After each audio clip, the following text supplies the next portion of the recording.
Good morning. Uh, been walking for about 45 minutes now. Look how daylight with us. And I start recording and testing my GoPro 8. See, I tried to test them, but I just ran out of a battery. So, but I would like to record myself to my cell phone, and so I have something to post later on the Facebook or YouTube, right? Anyway, so the sun is rising right here, so it's gonna be very hard for me to look at the sun. So I'm gonna be right here on the side. Anyway, I just recorded the story about how the Filipino martial art came to Laguna, and there's so many speculation. I have 12 maestro that I asked with, plus my research, plus different maestro that I talked to, and I compiled there. I talked about the art is really, all of them lead me to one route. All of maestro lead me to one route. That the Arnis De Mano in Laguna is surely came from Moro o Larong Moro or 12 Pares de Francia. 12 Pares de Francia was introduced to us by the Spanish friars or Mexican Spanish friars via Acapulco and Manila Galleon. Yeah, and up to this day in Acapulco, Mexico, it still exists this 12 Pares de Francia that continued the tradition of teaching it to the young generation. This is the Larong Moro that hit Manila on that 1637 or 1630s. That used by Catholicism to Christianize the whole Philippines. They started in Manila, and the whole island they tried to Christianize, except of the mountain province, because mountain province is a little hike for the Spanish people. But anyway, that's the route I was talking about.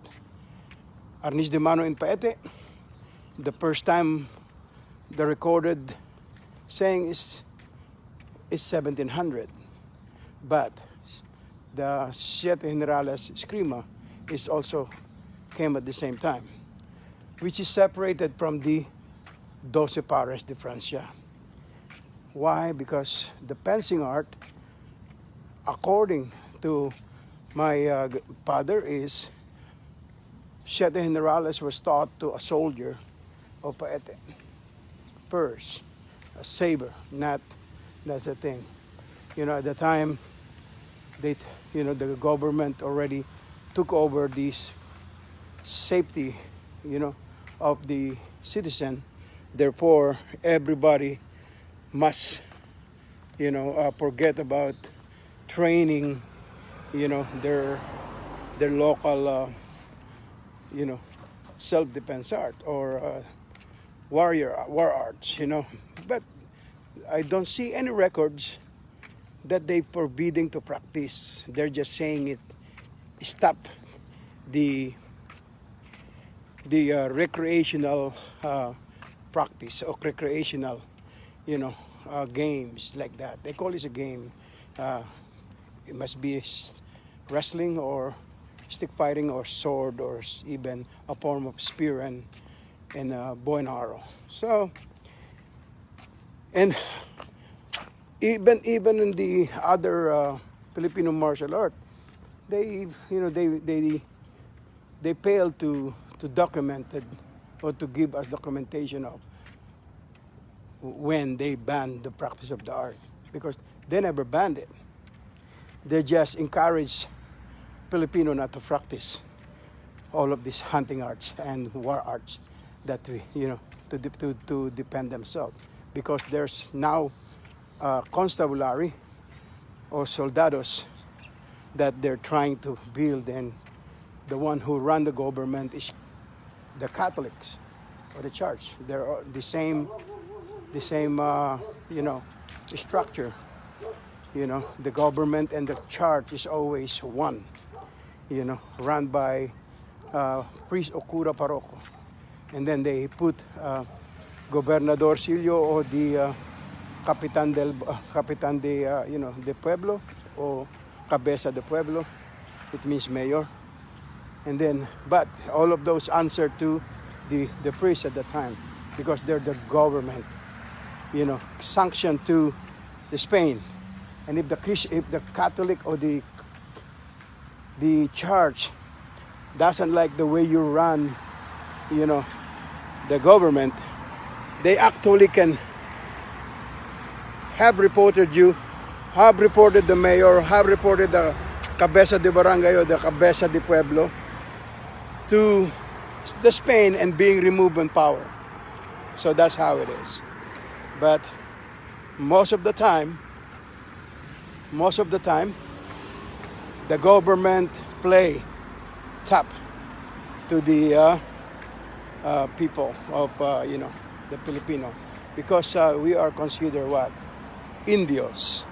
And you heard that story over and over. That's not only, it is not only used to the Filipino. We are just Indian to them at the time. But in terms of Filipino martial art, we were introduced the 12 Pares de Francia from Mexico, which the Filipino has a chance to revive and hit the arts through that show. And you can contradict it or what, but the word Arnis De Mano came from that show. A colorful trapping that worn by a player in their hand, chest, and head is worn by each player of the Larong Moro player. And that's what they call Arnes De Mano, Arnes de Pecho, Arnes de Cabeza, Arnes de Hombro, which is shoulder. You know, so all of them is Arnes. It means harnesses or protection.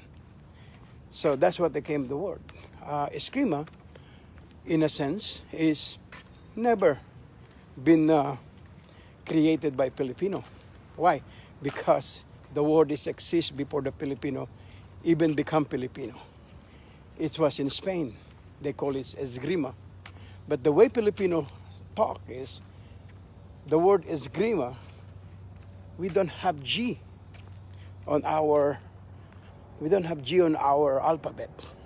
And even up today, we sound, the way we talk is we sound them. The way we write is we sound them.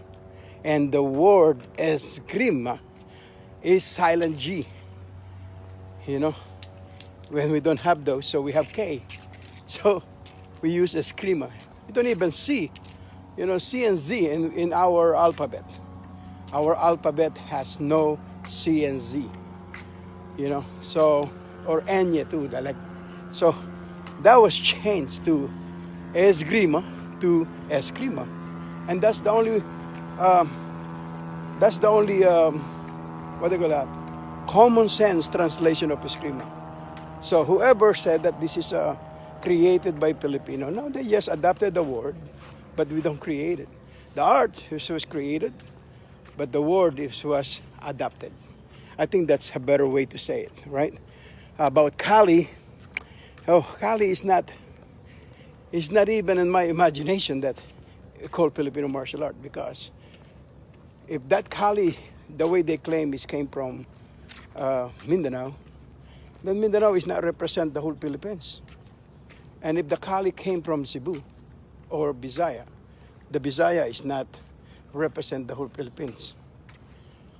We have three major groupings of islands in the Philippines, which is Luzon is the largest, Mindanao is the smallest, meaning Bisaya is the medium size of group of islands.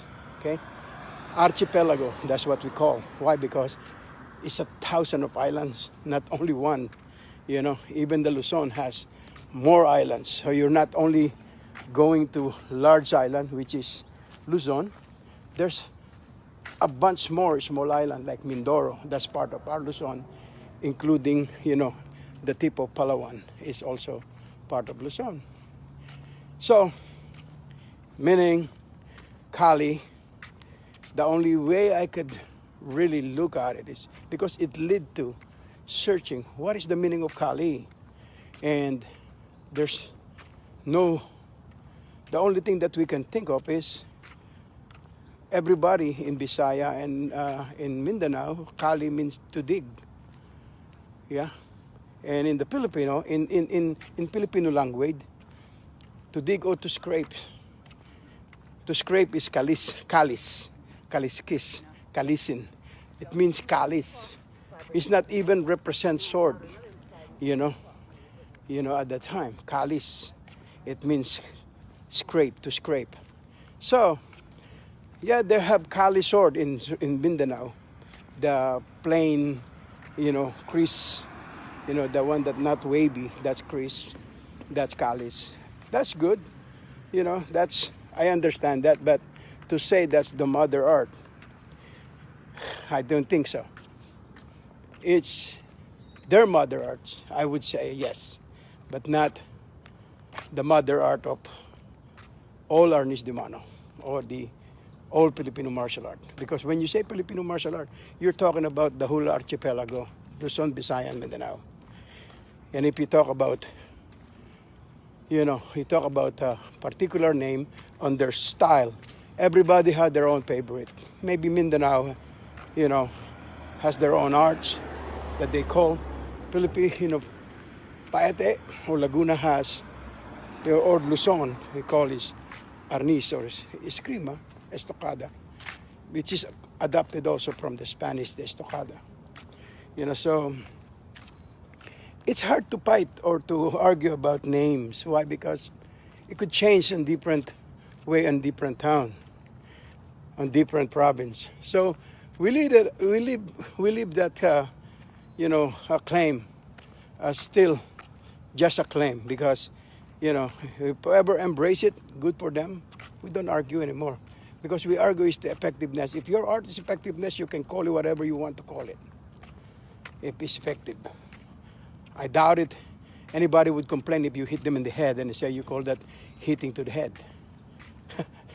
So if you punch them and you call them in your name on your word, let's say, oh, I suntok him. So who can fight?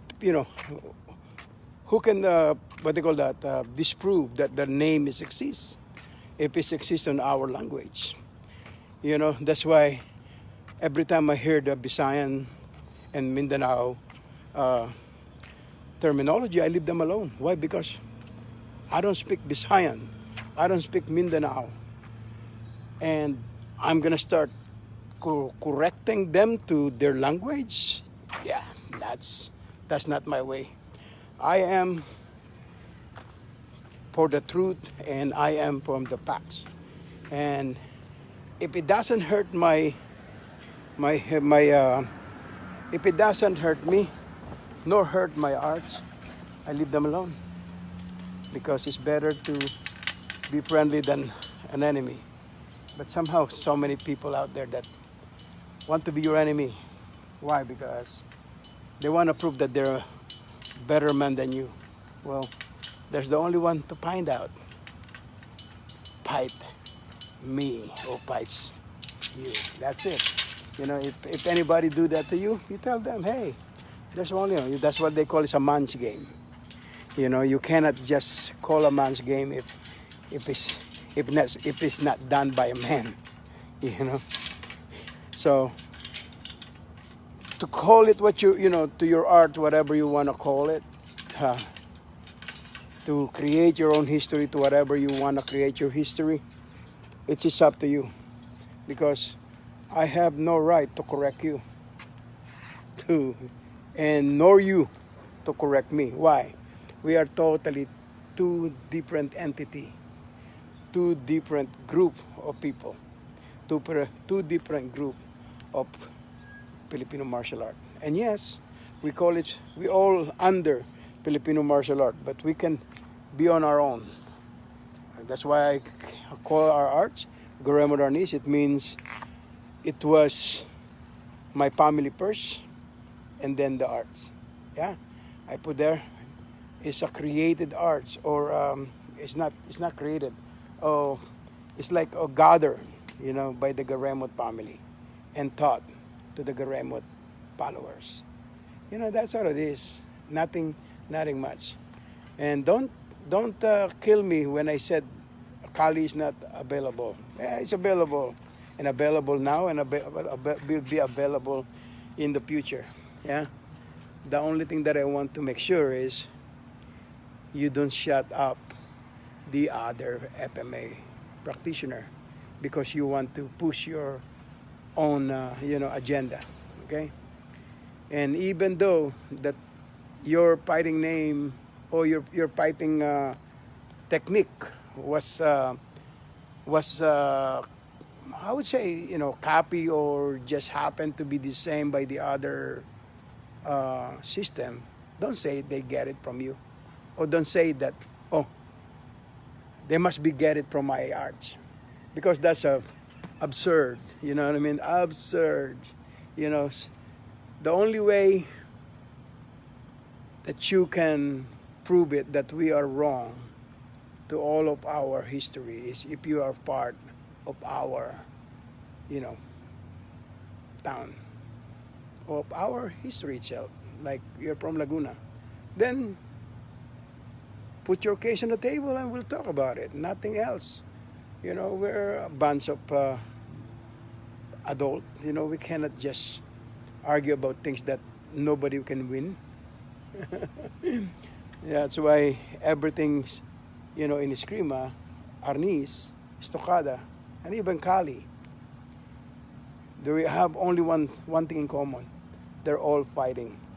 And even the topic right now, we are all fighting. It's sad, but can we all be in one pace, promote FMA, and not talk about the differences rather than, talk about yourself and your system, or you who came first, and who came last.